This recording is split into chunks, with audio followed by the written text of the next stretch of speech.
Olá pessoal, vai começar a nossa aula de Química Orgânica, então fica aí ligadinho que a gente vai ter muita dica aqui para você.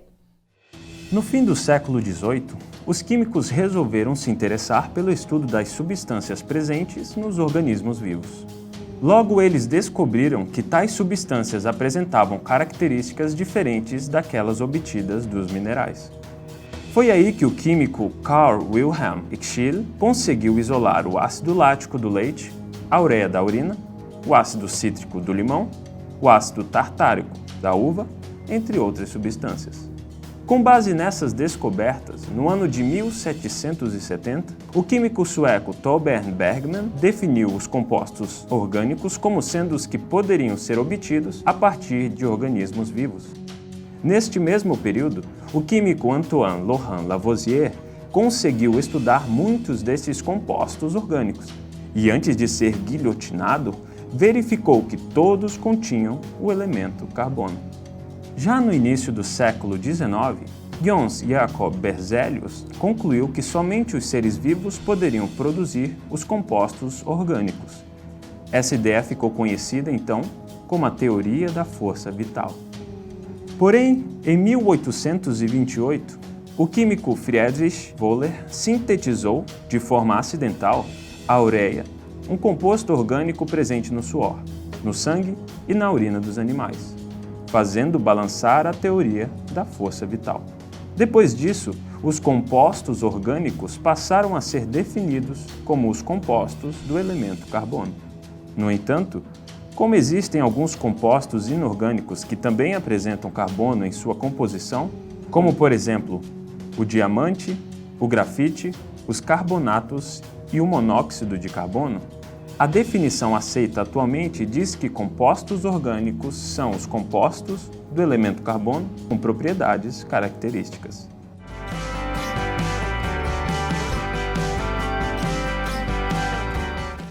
Os postulados de Kekulé, eles fundamentam como o carbono é estruturado. Friedrich August Kekulé, químico alemão, filho de um funcionário público que cultivava rosas, é considerado um dos mais proeminentes químicos europeus, especialmente no campo teórico, tanto que é considerado um dos principais fundadores da teoria da estrutura química. Quando Kekulé começou seus trabalhos de pesquisa, a química orgânica era um amontoado de ideias confusas, uma vez que os cientistas ainda buscavam respostas para os problemas relativos à estrutura da matéria. Kekulé inovou o emprego de fórmulas desenvolvidas em química orgânica. Criou, em 1857, a teoria da tetravalência do carbono. Criou a hipótese das ligações múltiplas e propôs, em 1865, após ter sonhado com uma cobra que mordia a própria cauda, a fórmula hexagonal do benzeno, ideia considerada como peça fundamental na construção da química orgânica.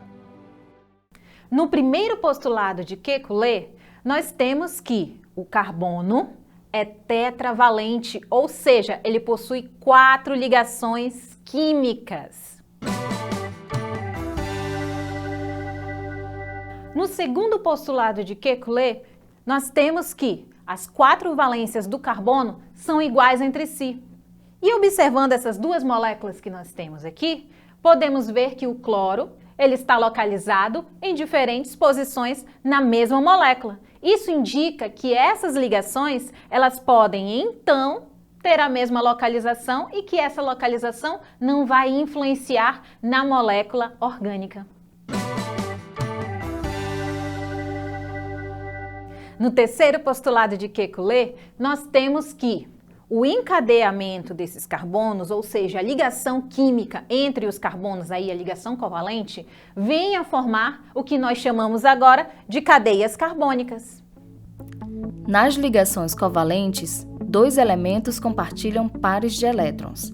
A ligação pode ser caracterizada como simples, na qual apenas um par de elétrons é compartilhado. Dupla, cujo compartilhamento é de 2 pares de elétrons. Tripla, na qual há o compartilhamento de 3 pares eletrônicos.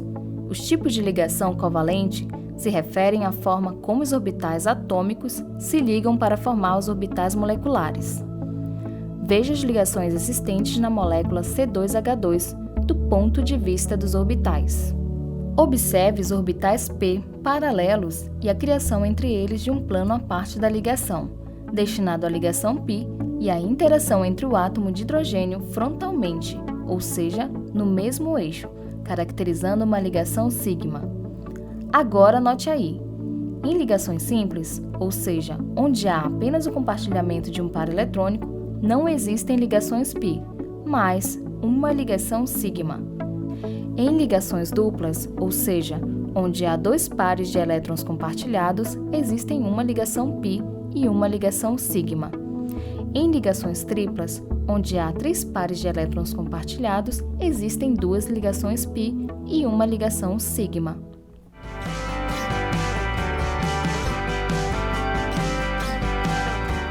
Vamos agora analisar os tipos de ligações que podemos ter entre os carbonos. Então, nós vamos ter as ligações chamadas de ligações simples. Entre 2 carbonos, nós temos uma ligação ali representada unindo um elétron com outro elétron. Essa ligação é chamada de ligação sigma. Já a ligação dupla é uma ligação onde eu tenho 2 carbonos ali sendo interligados por um par de elétrons de cada um. Então, eu tenho uma ligação sigma e agora eu tenho também acompanhando a ligação π, que é a segunda ligação que se forma, sendo assim classificada como uma ligação dupla. Já na ligação tripla, eu tenho a formação de uma ligação sigma, que é a primeira ligação que se forma, a formação de uma ligação simples, mas eu tenho também a formação de 2 ligações π, ou seja, essas ligações caracterizam agora 3 elétrons sendo compartilhados pelos 2 carbonos. Então fica assim, ligação π, sigma e π. É a ligação tripla.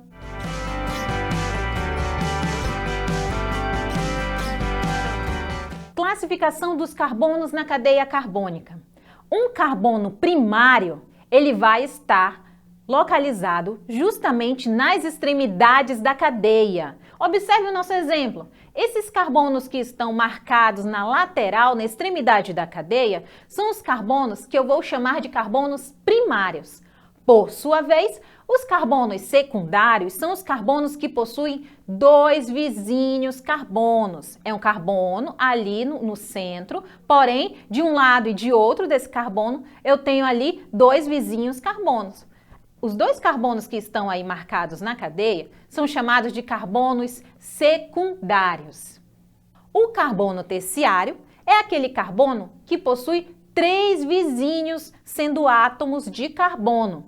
Ou seja, eu tenho ali na vizinhança dele, ali tratando 3 vizinhos que sejam carbonos. E muita atenção, essa classificação só vale para vizinhos carbonos. Se forem átomos de nitrogênio, oxigênio, enxofre ou qualquer outro tipo de ligação com um átomo diferente do átomo de carbono, não será classificado como carbono terciário, assim como o carbono quaternário.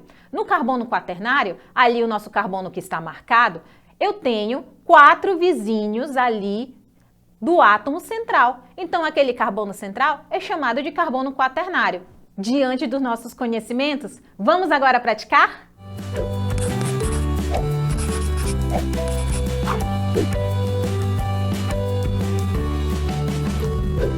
Classificando os carbonos no composto abaixo, nós vamos ter quantos átomos de carbonos primários, secundários, terciários e quaternários. Vamos lá analisar? Eu observando aqui essa estrutura, eu posso perceber que os átomos de carbono que estão na lateral da cadeia são os átomos que vão ser classificados como primários. Então, eu venho com a classificação. Carbonos primários.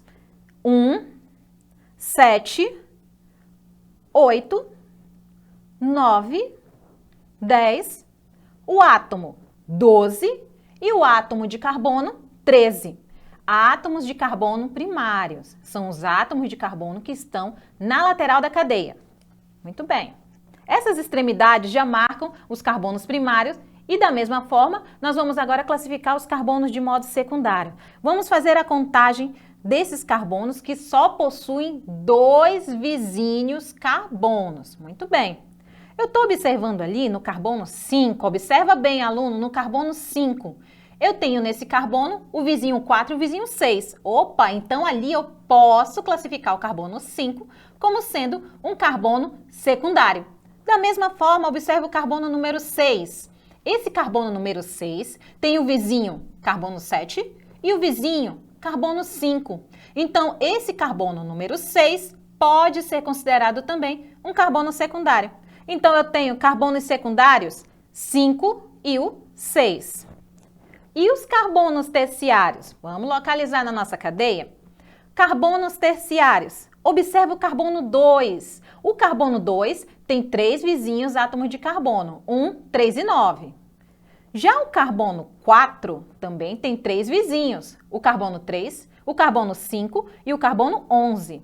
Observa também o carbono 11. O carbono 11 tem os vizinhos 4, 12 e o carbono 13. Então, eu posso considerar que nessa estrutura eu tenho 3 carbonos terciários. Muito bem. Será que nessa estrutura nós temos carbono quaternário? Vamos analisar? Observa comigo o carbono 3. No carbono 3, eu tenho o vizinho 8, 2, 10 e o vizinho 4. Então, eu posso sim considerar o carbono 3 como sendo um carbono quaternário. Muito bem. O composto apresenta quantos carbonos primários, secundários, terciários e quaternários, respectivamente. Então, nas nossas alternativas, nós vamos tratar de acordo com a ordem de ocorrência dentro da nossa estrutura, certo? Vamos analisar primeiro os carbonos primários. Os carbonos primários são aqueles que estão dispostos na minha estrutura nas extremidades, eles só possuem um vizinho carbono. Então, eu tenho esse primário que está acima, né, da minha estrutura, 2 ali presentes na minha estrutura, 3, 4, 5, 6 e 7. Então, eu tenho ali 7 estruturas ali, indicando que aquele átomo que está na extremidade da minha cadeia, ele seja um átomo de carbono primário.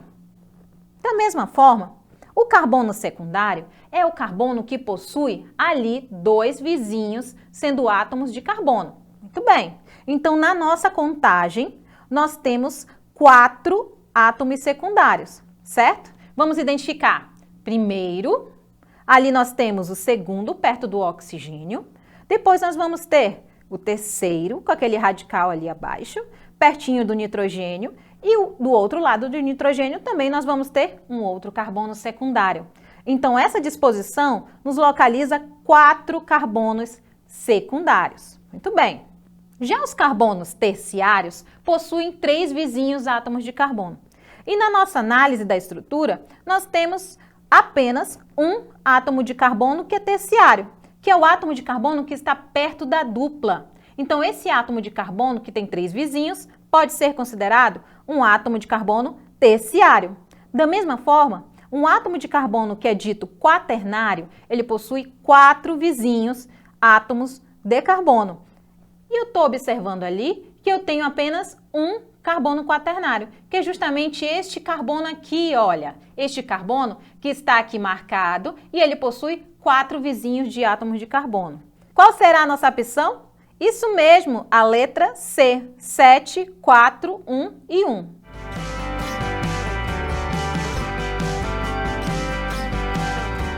Os compostos do carbono são os compostos que são relacionados ao estudo da química orgânica, bem como as suas reações químicas também. E esses compostos do átomo de carbono, eles são divididos em classes que nós chamamos de funções orgânicas, que possuem características próprias. Então, nós vamos conhecer agora como o carbono se relaciona com essas funções orgânicas. Na função hidrocarbonetos, nós temos ali a composição apenas por carbono e hidrogênio. Aletos, eu vou ter a presença de compostos que estão relacionando com os elementos da família dos halogênios. Já os oxigenados, eu tenho a presença de oxigênio na minha molécula. Os compostos nitrogenados possuem, além do oxigênio, que pode haver a presença de oxigênio, eu tenho também a presença do nitrogênio. E os compostos sulfurados, eu tenho a presença do enxofre. Agora nós vamos conhecer os hidrocarbonetos, que são formados apenas por carbono e hidrogênio. Lembrando que os compostos que são hidrocarbonetos, eles têm uma diferença entre si. Dentro da função hidrocarboneto, nós temos então a função também relacionada com o número de carbonos, com o número de ligação, o tipo de ligação que ele está realizando, certo? Então vamos lá relacionar. Formados por carbono e hidrogênio apenas, nós temos ali uma terminação diferente. Essa terminação, ela vai ser ano para os hidrocarbonetos chamados alcanos, ditos alcanos. Então, se eu tenho um átomo de carbono, o meu prefixo será met. Se eu tenho 2 átomos de carbono, o prefixo será et. Se eu tenho 3 átomos de carbono, o meu prefixo será prop. E se eu tenho 4 átomos de carbono, o meu prefixo será but. Estruturados aí nessa lateral, nós temos a fórmula estrutural condensada. Por que ela é condensada? Porque justamente eu estou ali dispondo os átomos de hidrogênio agrupados, certo? Eu posso muito bem dispor esses átomos de hidrogênio de forma que eu evidencie todas as ligações do átomo de carbono. Tudo bem? Na fórmula molecular, eu só tenho ali disponíveis quantos carbonos e quantos hidrogênios. Então, nessa fórmula molecular, esse composto ele vai me dar ali a proporção de carbonos em relação ao número de hidrogênios. Já a fórmula molecular de 5 carbonos em diante, nós vamos ter a terminação pente. E assim sucessivamente. 6 hexa, meu prefixo, 7 hepta, 8 octa, 9 non, pode também ser nona ou nono, e 10 carbonos eu tenho deca. Então, todos eles, esses prefixos, eles vão indicar ali o número de carbonos presentes na minha cadeia. Lembrando que para os alcanos a terminação sempre será ano. Então, o nome do composto vai estar relacionando ali o prefixo e também a terminação. Prefixo indica o número de carbonos. Já a terminação, ela vai indicar quanto de ligação simples eu tenho, quanto de ligação dupla, quanto de ligação tripla. Nesse caso, somente ligações simples, a terminação é ano.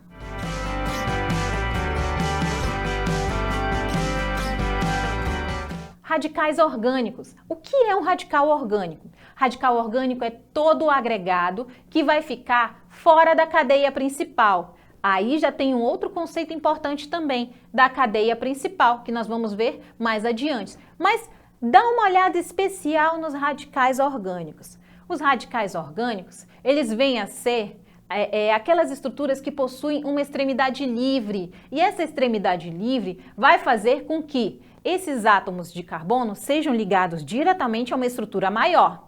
Tudo bem? Então, essa ramificação, agora chamada, ela vai ter também um nome especial. E essa terminação especial que nós temos para a ramificação é chamada de íon. Então, se eu tenho um radical ali que tem um átomo de carbono, ele vai ser chamado de metil. Prefixo met está indicando um átomo de carbono. E ali o io, o sufixo io, ele vai me indicar que é um radical. Da mesma forma, eu tenho um radical que tem 2 átomos de carbono. Como é que vai ser o nome dele então? Vai ser et, indicando 2 átomos de carbono ali, e o io, indicando que ele é um radical, que ele tem uma extremidade livre para se agregar justamente a uma cadeia maior, a minha cadeia principal. Se eu tenho 3 carbonos, propil, ou normal propil, que comumente também é chamado de N-propil. E se eu tenho 4 carbonos ali interligados de uma forma linear, butil ou normal butil, N-butil. Abaixo nós podemos ver também que o isopropil é um tipo de radical que possui 3 carbonos, propil, tudo bem. Mas a extremidade livre tem uma diferenciação. Enquanto no N-propil nós temos a extremidade livre no primeiro carbono, no isopropil, nós temos a extremidade livre no carbono central, ou seja, não deixou de ser radical, continua tendo 3 carbonos. Porém, essa extremidade livre é que vai se ligar ali, se agregar à minha cadeia principal. E uma dica muito importante, iso significa mesmo. Então, pela indicação ali agora, iso na nomenclatura significa mesmo, lados iguais. Então, eu tenho nessa divisão, como se passasse ali uma linha imaginária no meu radical, nessa divisão, de um lado e do outro, o mesmo número de carbonos. Isopropil, 3 carbonos, no carbono central, a ligação livre. No isobutil, eu tenho a mesma estrutura ali de ligação livre no átomo central. Porém, a minha ligação ainda tem mais um adicional, porque no butil eu tenho 4 carbonos. No isobutil, eu vou ter a ligação no átomo central, porém, é o átomo que está ligado diretamente com o carbono mais ao centro. Observa o sec-butil, olha a diferenciação. No sec-butil, eu tenho a ligação livre no carbono que está ali posicionado na cadeia em relação à posição sec. Então, S-butil também é denominado aí o nosso radical, sec-butil também é denominado aí. Essa ligação livre, só lembrando, ela tem uma diferenciação, ela não é no carbono central, ela é no carbono secundário, tá bom?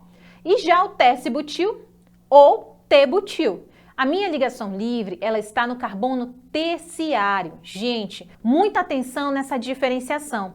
Enquanto o sec-butil possui a sua extremidade livre no carbono secundário, o tercibutil possui a sua extremidade livre no carbono terciário, ok?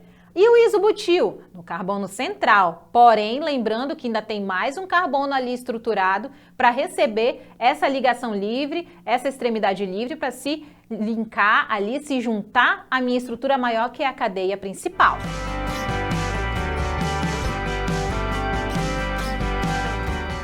Classificando agora a cadeia principal de acordo com o número de átomos de carbono. Uma observação muito importante também. O que é uma cadeia principal? Gente, a cadeia principal é a cadeia em que eu vou ter o maior número de carbonos em sequência. Então, sequencialmente, eu estou observando na cadeia número 1, nessa superior, que eu tenho ali 6 carbonos, tudo bem? 6 carbonos que eu tenho, eu observei que para baixo ficaram 2 carbonos como radicais.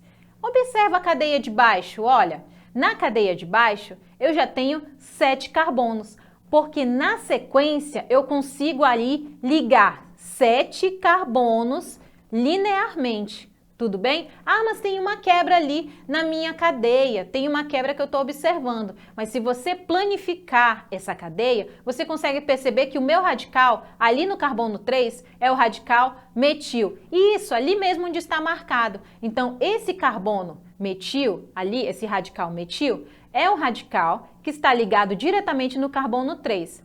Vamos falar de nomenclatura também?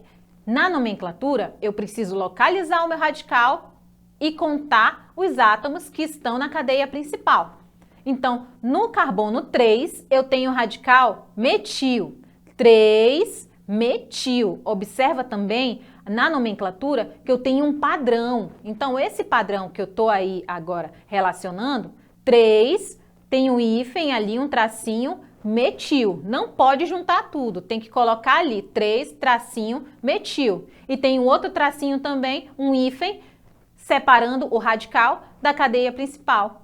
Cadeia principal, só lembrando que tem 7 carbonos, é chamada de heptano. Ano significa que só tem ligações simples e hept significa que tem 7 carbonos na cadeia principal. A cadeia de cima está incorreta, só tem 6. Eu tenho uma cadeia maior, eu tenho uma cadeia que tem mais carbonos, que é a cadeia aí de baixo, que tem 7 átomos de carbono. Então, no momento da prova, você vai contar sequencialmente a cadeia que tiver o maior número de carbonos.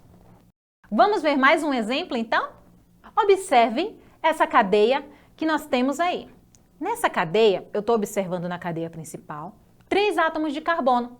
E esses 3 átomos de carbono indicam a cadeia chamada propano. Prop, 3 átomos de carbono. Muito bem. E ali no carbono 2, eu observei uma ramificação. Essa ramificação nós vamos chamar de radical metil. Porque metil, ele só tem um átomo de carbono ali, tá vendo ali, indicado. E esse átomo de carbono, esse único átomo de carbono, tem prefixo met.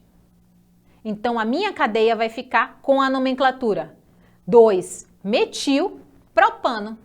Já a localização de radicais orgânicos na cadeia, nós temos que ter uma importante consideração: os menores números para carbonos com radicais.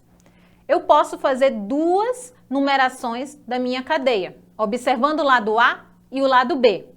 Se eu começar pelo lado A, olha onde é que vai ficar localizado o meu radical, no carbono 5. Observou? No carbono 5 ficou meu radical se eu começar da extremidade A. Mas se eu começar essa numeração da extremidade B, olha onde que vai ficar o meu radical. Ele vai ficar no carbono 3. Então, pela regra, os menores números para carbonos com radicais. Eu vou considerar a nomenclatura iniciando ali a contagem pelo lado B. No carbono 3, eu tenho um radical ali, metil.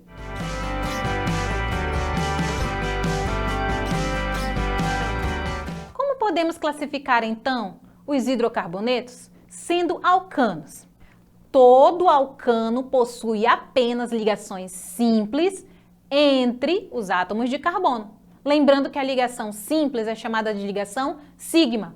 No nosso exemplo, temos o etano e uma ligação sigma, uma ligação simples, entre os átomos de carbono. Alcenos apresentam ligação dupla. Observa ali na nossa numeração. A ligação dupla possui a ligação sigma e a ligação pi, formando ali o elo entre um carbono e outro. Entre o carbono 1 e entre o carbono 2, nós temos então a nossa chamada prioridade. Essa prioridade nos indica que a numeração vai ser feita a partir dos carbonos que possuem a ligação dupla. Então, os menores carbonos vão ser direcionados para a numeração a partir dessa ligação dupla. Ah, mas e se tiver radical? Como é que vai ficar essa situação? O radical não é mais a nossa prioridade? Não. Quando tem insaturação, que é a chamada ligação dupla, ou então ligação tripla, relacionando uma ligação pi agora presente, nós temos como prioridade ali os menores carbonos para as ligações duplas ali presentes. Muito bem. No radical, nós vamos classificar como na posição 3. Então, ele vai ficar com nomenclatura, esse composto 3-metil, buteno 1. Lembrando que o eno, essa terminação eno, ela está relacionada com a presença da ligação dupla. Algumas referências também consideram 3-metil-but-1-eno. Fique atento aí na resposta do vestibular. Os compostos que são chamados de alcinos possuem a ligação tripla e essa é a nossa prioridade. Se houver na cadeia uma ligação dupla e uma ligação tripla, dê essa prioridade para a ligação tripla. Essa numeração vai ser mais próxima dos carbonos que estão ali relacionando a ligação tripla. No nosso composto agora, nós temos a numeração mais baixa para a tripla e no carbono 4 nós temos localizado ali o radical. Fica então 4-metil, pentino 2. Entre o carbono 3 e 2, nós temos uma ligação tripla. Qual é o menor, o 3 ou o 2? Estamos falando então do 2. Muita atenção também que algumas questões elas podem trazer como resposta 4-metil, pente 2-ino. Também está correto. Ciclanos e ciclenos são compostos que têm cadeia fechada. Já essa cadeia fechada, nós estamos classificando como se fosse ali uma estrutura onde formam um ciclo, uma figura geométrica que fica bem fácil de lembrar. Ciclo propano, nossa primeira estrutura. Já tem 4 carbonos nessa nossa estrutura abaixo, vamos chamar ela então de ciclo butano. E na estrutura mais abaixo, 5 átomos de carbono, ciclo pentano. Então, verifiquem a semelhança entre uma fórmula simplificada e a fórmula estrutural. Olha essa semelhança entre um triângulo, um quadrado e um pentágono. Justamente, então, quando houver a presença dessas estruturas, nós estamos nos referindo a estruturas de cadeia fechada. Todas as nossas aulas estão disponíveis no site da UEA. Acesse www.uea.edu.br. Até a próxima!